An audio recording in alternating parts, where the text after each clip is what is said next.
Yeah, a somewhat shorter secondary clip. I'm just doing this as you do. So yeah.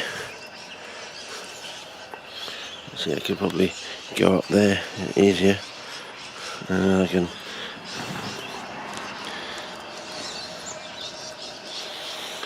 put it in there. So we're getting basically 1 litre of this on the surface. And finish it off in here.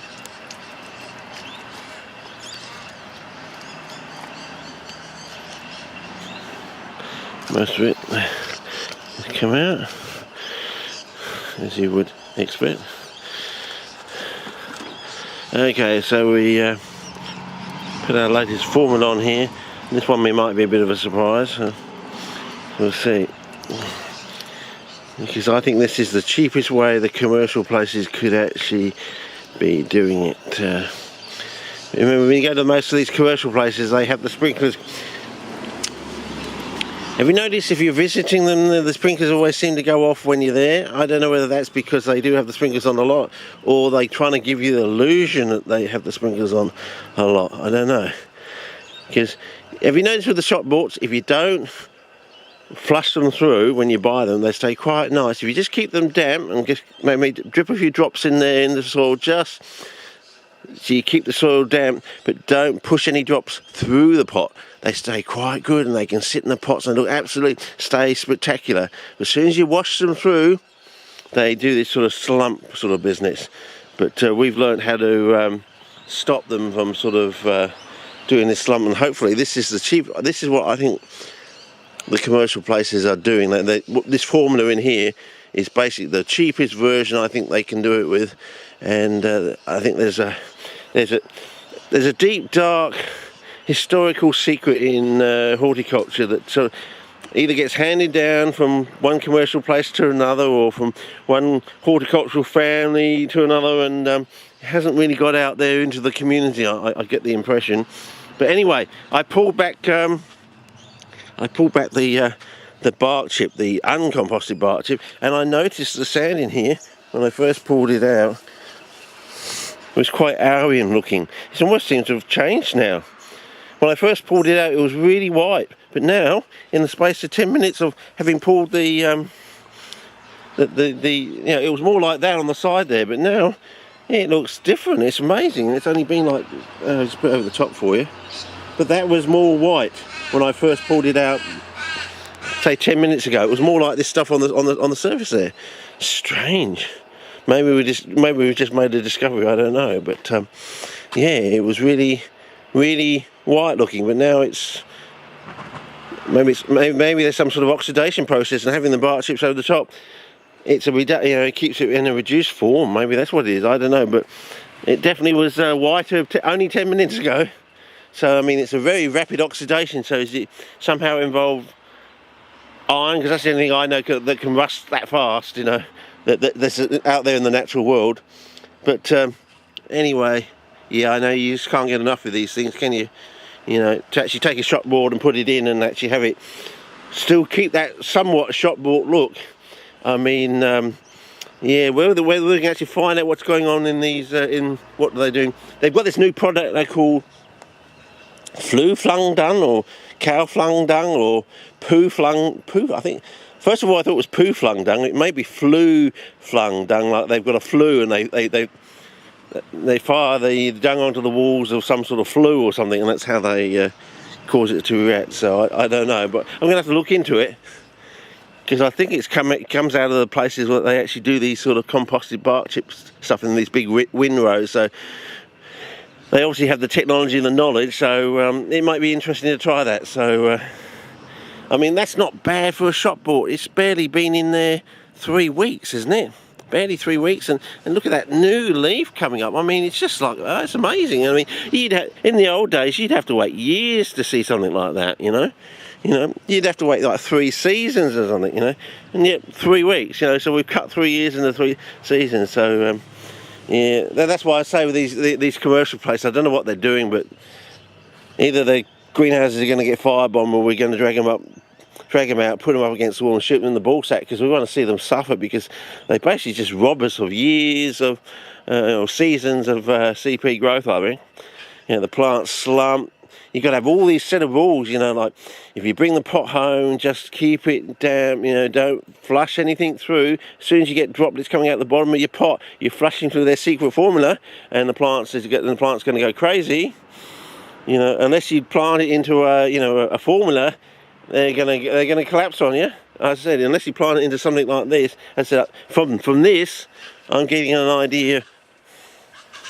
It's probably the cheapest route they're probably going down. That's probably the cheapest route, I reckon. It may even be different too, because I noticed a few things when I was making it up. So if it really works really well, well, then I might actually give you a potting demo of how to make up the formulas or anything down the track towards the end of the season. I don't know how good it's going to go, but I reckon we definitely turned the corner, fellas. And I think you're right about the trichoderma, but I think you've got to have your cellulosic material that the trichoderma lives on. It has to be wetter than you think it is, and the only way to do that is to keep it, and it's got to be somewhat more anaerobic than you think it has to be. So it's got to be down there underneath in the layer. So it's got to be, as I said, like this. Here we've got the walls, so we've got a nice sort of airy core in there, in a way, where the nitrogen in the atmosphere, the 78% nitrogen, can go down there. The trichoderma can chomp through all that cellulosic material, have a good old, you know,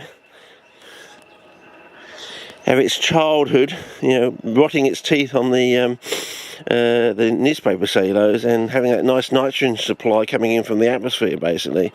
So, you know, it's under there, so you've chomped through that 12% oxygen and other minor gases, got rid of that. So now you've just got this nice nitrogen source. You've got this nice sugar source in there from the cellulose, because, you know, it's just glucose moieties joined in particular ways, very complex. And that's why, as I said before, cotton wool doesn't rot when it's 80% saturated, sort of thing. Well, that's an interesting thing to try out, because all this stuff about cotton wool and stuff is in books from years ago. Maybe it was before I don't know, I think the trichoderma was definitely discovered in, I think it's mentioned in my soil book, so, you know, at least 1920s or something. So yeah, it'd be interesting to know whether actually trichoderma can actually attack cotton wool material, which has the gamma bond underneath. If you put it underneath, maybe no one's tried that. Yeah, anyway, we'll see. You know, so you actually use maybe the organism can actually switch its metabolism. So if you put it in that sort of environment, maybe it can actually attack cotton wool. I don't know. It'd be interesting, because I reckon nothing really attacks cotton wool when it's 80% or more saturated. That's why they use it in marine environments, sort of thing. You know, everything else apart from, is it not hemp? The other one they used to use for in maritime. Used to use it by the ton load, making ropes and stuff for maritime. I've forgotten what it is. You hardly hear about it these days. It's because we don't build wooden ships anymore, I suppose. And you know, but I'm sure that because we have all these plastic, you know, all the petrochemical stuff these days that doesn't rot. But in the old days, before that, they had to use this. They used to harvest it by you know, billions of tons, basically. Anyway, you know, probably piles as big as the seaweed they use for their sea salt. Yeah. As I said, I reckon Trevor Cochrane, all he needs for his memoirs is a book with him on the front cover with a kangaroo behind him, and just had the title Bullshitter. I think that would be fantastic. That's my joke of the moment, I think, at the moment. Anyway, it's hard to believe we went to the same primary school. About 15 to 20 years apart, I think. So yeah. So anyway, these are just open, but I'm not too impressed by them. They're so thin and narrow, and yeah, I'm not too impressed about these at the moment. Anyway, so I'll keep going through the regimen, and that's a decent picture coming up to what you sort of got in the shop, but there's no colour on it. Yeah, it's very languid and what's the word for pale, you know, with an L. I've forgotten now. Anyway, and this nice centre, but it's not doing anything in terms of pictures, so I'm pretty disappointed on that. So you definitely have to, you just can't grow these things on pure sand, fellas. Basically, all that sort of, you know, rubbish that they grow out in the wild in pure sand, there's other stuff in the sand that makes it not so pure, I reckon. So I reckon we're going to get to the reckon we're rapidly over this season going to get to the nuts and bolts, I reckon, and I reckon that's the simplest route and that's the most explanatory position for these things. I mean, you can explain it out in the wild with something like that and say, okay, it's very simple, but I think that's what's going on out in the wild. But we'll see how this one responds. For oh, hang on, is it greening already, or is it just taking on a hue? I mean, I got the impression that maybe the surface of the soil is starting to take on a greening effect. I don't know. Anyway, we'll see. That's pretty rapid, even from my experience. Anyway, well, that's about it for here. I said that was a bit of a surprise this morning, but as I said, it was white when I first pulled back the thing, but now it looks like it's maybe a bit of oxidation going on there. So you never know. Maybe the bark chips over there keeping the soil reduced and more anaerobic than you think of it, and that's why you've got nitrogen fixation going on there, I assume, because it can only occur, as far as we know, in a strictly anaerobic environment. But I still say, well, what's going on with the actinorhizal part of the plant kingdom? Don't they have breathable nodules? So anyway, just putting that thought out there for you fellas. Okay, over and out. See ya.